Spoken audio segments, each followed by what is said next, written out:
요한 1서 2장 12절 읽습니다. 자녀들아, 내가 너희에게 쓰는 것은 너희 죄가 그의 이름으로 말미암아 사함을 얻음이요.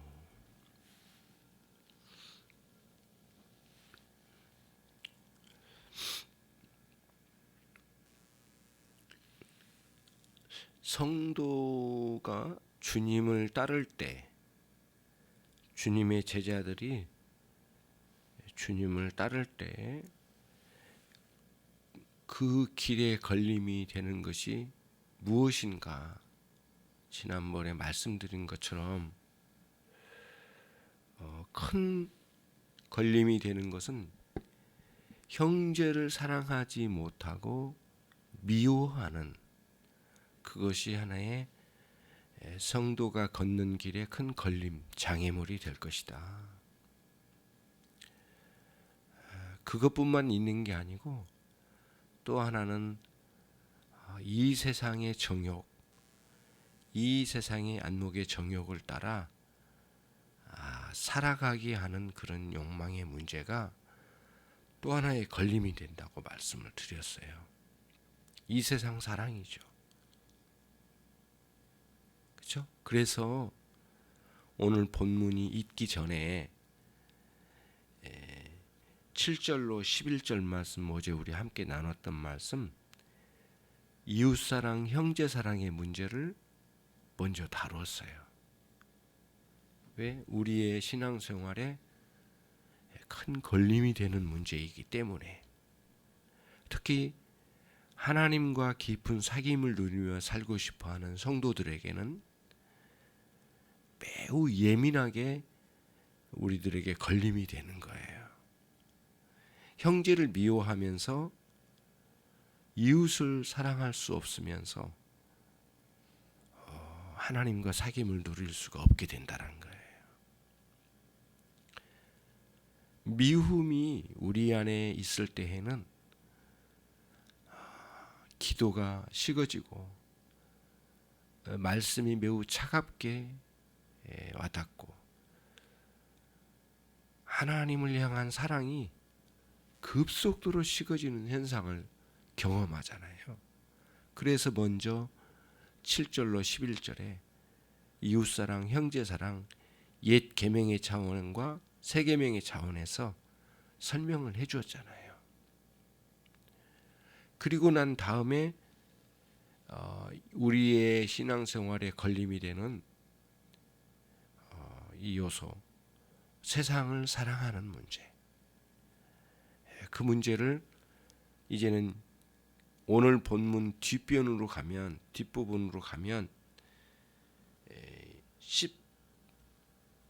15절부터 17절 말씀에서 또다시 언급을 해요.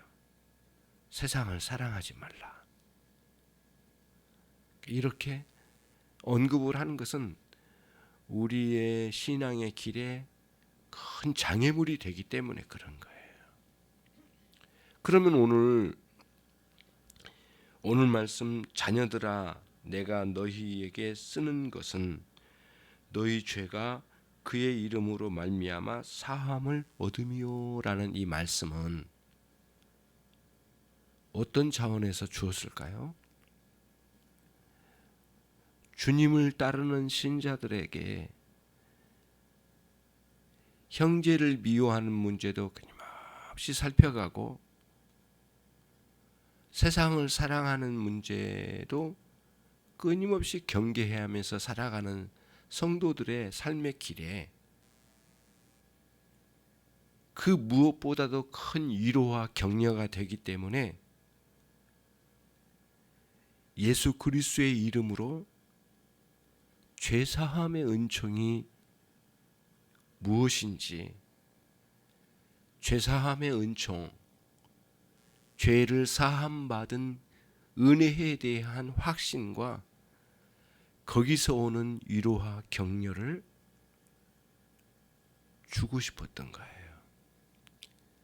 그래서 이 12절에서 저와 여러분에게 사도는 위로의 말씀을 주는 거예요. 그러니까 신자에게 가장 크고 결정적인 위로가 무엇이냐고 묻는다면 예수 그리스도의 이름으로 죄사함 받았다고 하는 확신을 알게 하는 것보다 더 큰 위로가 없는 거예요. 그래서 이 자리에서 위로와 격려를 주는 거예요. 물론 이제 13절, 14절도 이어져 나오겠지만은 여러 계층이 있잖아요. 그래서 자녀들아, 아비들아, 청년들아, 아이들아 이렇게 호출을 하면서 아주 다정한 호칭으로 불러내고 그들에게 친절하게 위로해주고 있는 장면이에요. 그것을 우리들이 이 본문에서 이제 보게 되지 않습니까? 그렇죠. 그래서 여러분 실제로 1, 2절에 가보시면 이미 이 부분에 대해서 이미 언급을 했었어요. 죄사함의 은총 그리고 그리스도로 말미암아 얻게 되는 유익 이것을 1, 2절에서 이미 언급을 했거든요. 사랑하는 자녀들아 죄를 범하지 말라 이렇게 해놓고는 혹시 죄를 범했다 하더라도 하나님 아버지 앞에 우리의 대언자가 계시니 예수 그리스도시다. 이걸 먼저 언급하면서 그리고 또는 심지어는 뭐라고까지 말했냐면은 그분은 우리의 화목제물로 오셨다. 제물로 오셨대. 제물은 반드시 죽어야 하는 거거든요. 우리의 죄를 위한 화목제물이래요. 심지어는 온 세상의 죄를 위한 화목제물이래요. 그러니까 나의 죄만을 위한 게 아니라 다른 사람의 죄까지도 사하시는 역사가 있게 되는 화목제물로 오신 예수님이시래요.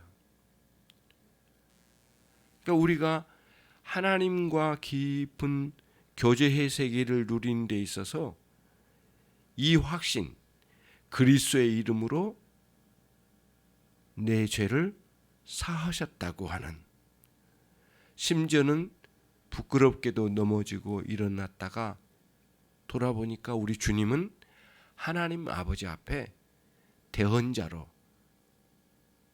우리의 죄를 변론하시는 주님으로 계신다는 거예요. 이것보다도 더 큰 위로가 어디 있겠느냐고요. 그래서 예수님에 대한 예수님의 권세에 대한 확신 중에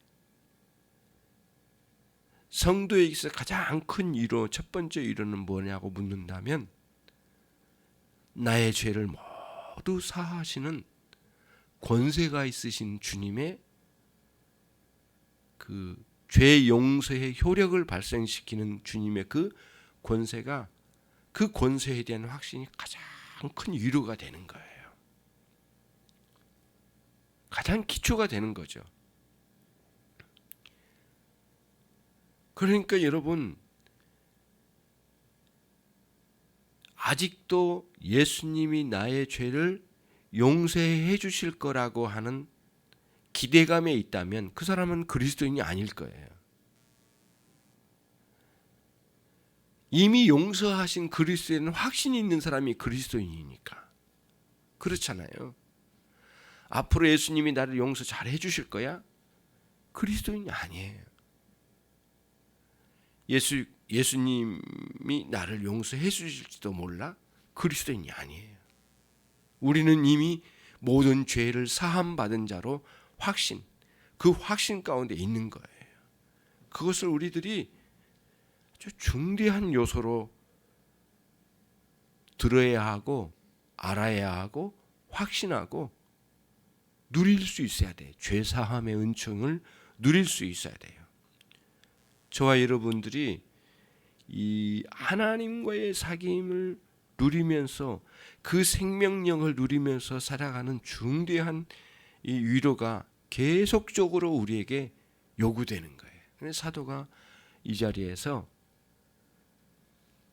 자녀들아 내가 너희에게 이렇게 또다시 쓰는 것은 너희 죄가 그분의 이름으로 사함을 받았다는 것이다. 예수 그리스도의 이름으로, 그 이름의 권세로. 그러니까 여러분, 마귀의 세력이 가장 힘들고 짜증나는 게 뭘까요? 신자가 죄사함의 은총을 확신할 때 오는 거예요. 원론적으로는 우리 주님께서 과거, 현재, 미래의 죄를 모두 용서하셨어요. 그리스도 안에서. 시간차를 두지 아니하시고. 그렇지만 실제적으로 우리는 늘 매일 하나님과 사귐 속에서 죄사함의 은총의 확신을 실제적으로 누리면서 살아야 돼요. 그래서 대언자 되신 예수 그리스도의 이름으로 신자는 매일 회개의 삶을 사는 거예요. 그렇죠? 매일 회개의 삶을 살아요. 매일 회개의 삶을 사는 신자를 보고 가장 짜증나는 존재가 마귀라는 거예요. 이 사단의 세력은 가장 짜증나고 힘든 일이 성도가 회개할 때예요. 그래서 성도는 그 자리에서 가장 큰 위로와 격려를 얻고요. 이런 원리를 사도 요한이 아주 정확하게 간파하고 우리에게 전해주고 있어요.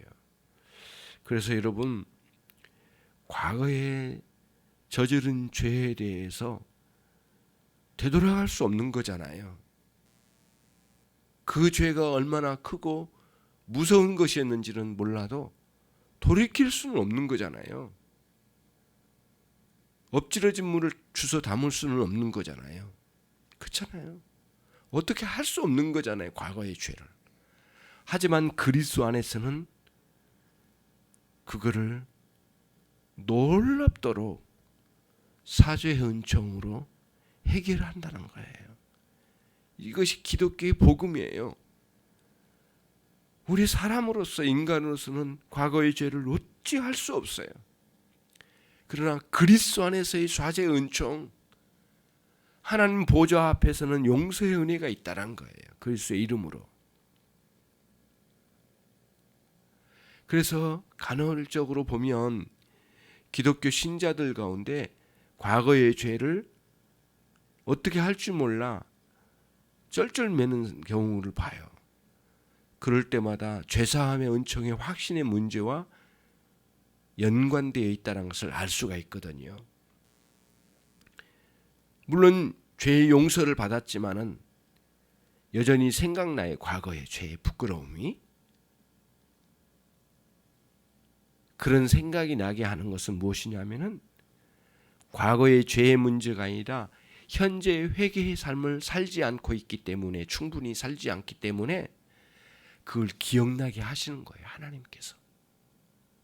과거의 부끄러운 죄를. 내가 너무 부끄럽다. 그러면서 다시 현재 내가 회개하지 못하고 있는 나의 삶을 되돌아보게 하시면서 회개의 자리에 나가게 하시는 거예요. 그러면서 충만한 사죄의 은총을 누리도록 현재적으로 나를 이끌어내시는 거예요. 구약의 선지자들도 메시아의, 오실 메시아에 대한 증언이 많이 나오지만 특히 이사야 선지자의 증언은 메시아는 어떤 분인가에 대한 아주 뚜렷한 증언을 해요. 이와 관련해서 이사야 53장 5절 6절 그가 찔림은 우리의 허물 때문이요 그가 상함은 우리의 죄악 때문이라. 그가 징계를 받음으로 우리는 평화를 누리고 그가 채찍에 맞음으로 우리는 나음을 받았도다. 우리는 다 양 같아서 그릇 행하여 각기 제 길로 갔거늘 여호와께서는 우리의 모든 죄악을 그에게 담당시키셨도다. 오늘 본문 9절에서도 1장 9절에서도 만일 우리가 우리의 죄를 자백하면 하나님은 미쁘시고 의로우사 우리의 죄를 사하시며 우리를 모든 불의에서 깨끗하게 하실 것이요. 그래서 저와 여러분이 죄의 해결됨, 죄사함의 은총의 확신을 가지고 더 온전한 하나님과의 사귐의 길, 주님을 뒤따르는 이 길에 장애물과 같이 등장한 모든 문제를 오늘 또 하나씩 해결해 가면서 주님과 깊은 사귐을 누리면서 복된 이 한날을 살아가는 여러분이 되시기를 바랍니다. 기도하겠습니다. 하나님 아버지 감사합니다. 우리에게 죄사함의 은총으로 확신으로 우리에게 격려와 위로를 주심을 감사합니다. 오늘 또 회개의 삶으로 죄사함의 은총의 확신 가운데 살게 해 주십시오. 주님을 뒤따른 이 한날도 가장 아름다운 날이 되게 해 주시기를 원합니다. 예수 그리스도의 이름으로 기도 올리옵나이다. 아멘.